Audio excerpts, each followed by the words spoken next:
Hi everyone! In this video, we are going to have a look at a grammar handout about relative clauses. Let's have a look at it in detail. Alright, I'm on page 1 of the handout. Relative clauses are used to modify, identify, define, or give information about nouns, just like adjectives. Therefore, we also call them adjective clauses. We have different relative pronouns that we can use, and let's have a look at them in detail now. We can use who or that to talk about people, like the man who or that was charged with fraud has turned out to be innocent. Here, this is my relative clause, and who and that refers to the man, okay? We can also use whom to talk about people. Let's have a look at the example sentence. The doctor whom Ingrid went to see is very well known. Here we can use whom because whom is an object relative pronoun. Ingrid went to see the doctor. So the doctor is the object of the sentence. And whom this refers to the doctor. So it's an object relative pronoun. Therefore, we can use whom. But it is also possible to use who or that here. But when we have a look at the sentence above, whom is not possible here. Why? Because who and that is a subject relative pronoun here. There is a verb immediately after them, and they refer to the man. The man was charged with fraud. All right. Therefore, here you cannot use whom, but here you can use whom, who, or that. All right?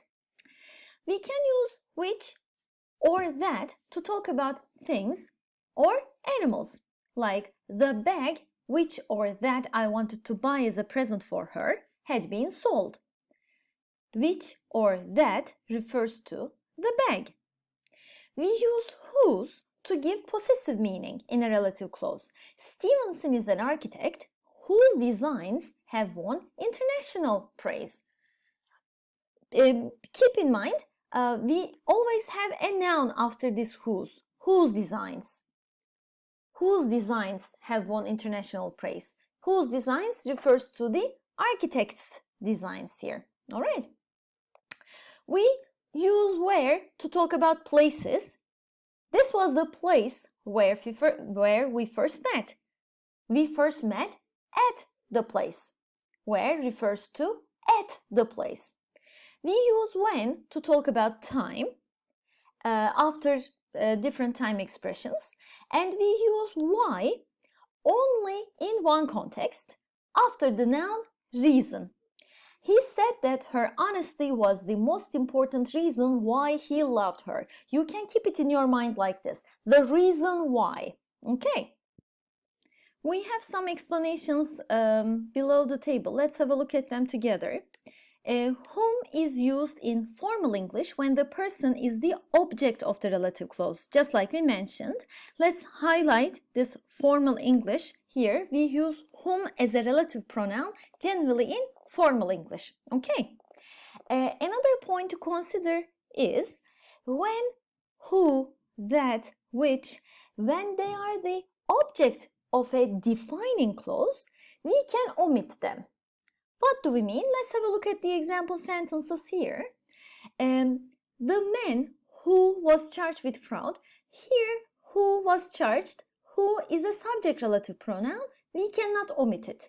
But in this example sentence, in the second one, the doctor whom, who, that Ingrid went to see, here we can just omit these relative pronouns and it is still a grammatical sentence. Look. The doctor Ingrid went to see is very well known. Okay, you can just omit the relative pronouns. The bag which I wanted to buy, that I wanted to buy, or nothing. We can just omit them. The bag I wanted to buy as a present for her had been sold. That's also possible.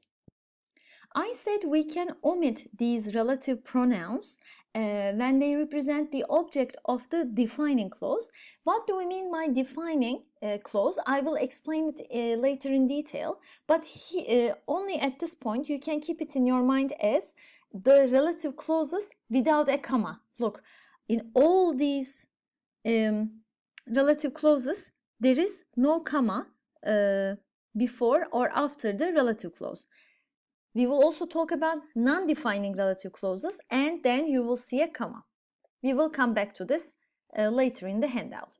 Let's move on. Here there are more example sentences if you would like to have a look.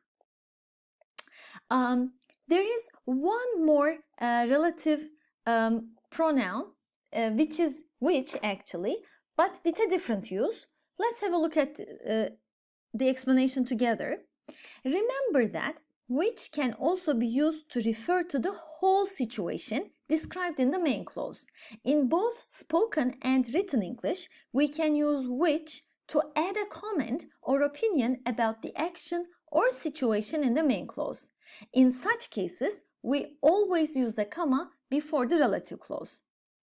Let's have a look at the example sentence. Everyone failed the test, which was really unfair. What does which describe here? What does which refer to here? The whole sentence here. Everyone failed the test.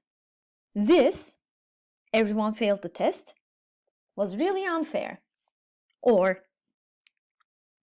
some people refuse to have their kids vaccinated, which I think is preposterous. Which I think is preposterous. What does which modify? The whole sentence here. The fact that some people refuse to have their kids vaccinated, I think this is preposterous. I think the fact that some people refuse to have their kids vaccinated is preposterous. Okay, so you can use which to refer to a whole sentence, and please don't forget the comma. We also see relative clauses with prepositions. The only relative pronouns we can use with prepositions are whom and which. Okay, we cannot use relative pronouns that or who with prepositions. Please keep this in your mind. Let's have a look at the example sentences. The rate at which a material heats up depends on its chemical composition. This relative clause can be also said as the rate that a material heats up at depends on its chemical composition. So we can see at the end of the relative clause or before the relative pronoun. Here, one thing you may want to know is the preposition before relative pronoun is more formal. When we use prepositions at the end of the relative clause, it's a bit informal. All right? There are more example sentences if you want to check by yourself. We are on page 2 now, and we are going to have a look at another structure, noun plus of which. We can see this pattern to show possession. So just like whose, we can also see noun plus of which. Let's have a look at the example sentence. We have an antique table, the top of which has a jade inlay. So the top of which here is like whose top. It gives possessive meaning. This is generally used in formal written English. Okay, when we have this structure, we always have a comma before it. Please keep this in your mind. All right. If the relative clause is in the middle of a sentence, we need to have a comma after the relative clause as well. We can also use expressions of quantity before some relative pronouns. Let's have a look at them together. Expressions of quantity like some, many, none, most, etc. Can be used with relative pronouns which Let's highlight them. Which, whom, and whose. When we use these relative pronouns with expressions of quantity, there needs to be of between them. All right, let's have a look at the example sentences. The bus stopped and a crowd of people, many of whom were carrying cameras, got off. Many of whom here refers to many of the people in this crowd. He gave several reasons, only a few of which were valid. Here as well, in these structures, we should always have a comma before the relative clause and after it, if it's not at the end of the sentence. All right? Please do not use that or who with expressions of quantity and relative clauses like this. There's a task now. Please pause the video and do the task, and then we will look at the answer key together. All right, I assume you have finished the task. Let's do the first one together. I will have the main clause, and I will use this part in relative clause. One of them refers to one of the symphonies. I put my comma because there's an expression of quantity in the relative clause. One of them refers to symphonies, so I use which, not whom. One of which, and then the rest of the sentence. Last night, the orchestra played 3 symphonies, one of which was Beethoven's 7th. Here are the answers of the other 2. I'm on page 3 now. Let's talk about defining and non-defining relative clauses. Non-defining relative clauses, unlike the defining ones, do not modify the noun, because the noun is already definite, so it is non-defining. They give extra information about the noun, so they can be left out, and when they are left out, the meaning of the sentence is not affected. We can still understand what the writer or the speaker talks about.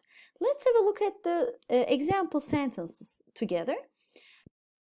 The student who had been bullying his classmates was suspended from school, versus Bill Compton, who had been bullying his classmates, was suspended from school.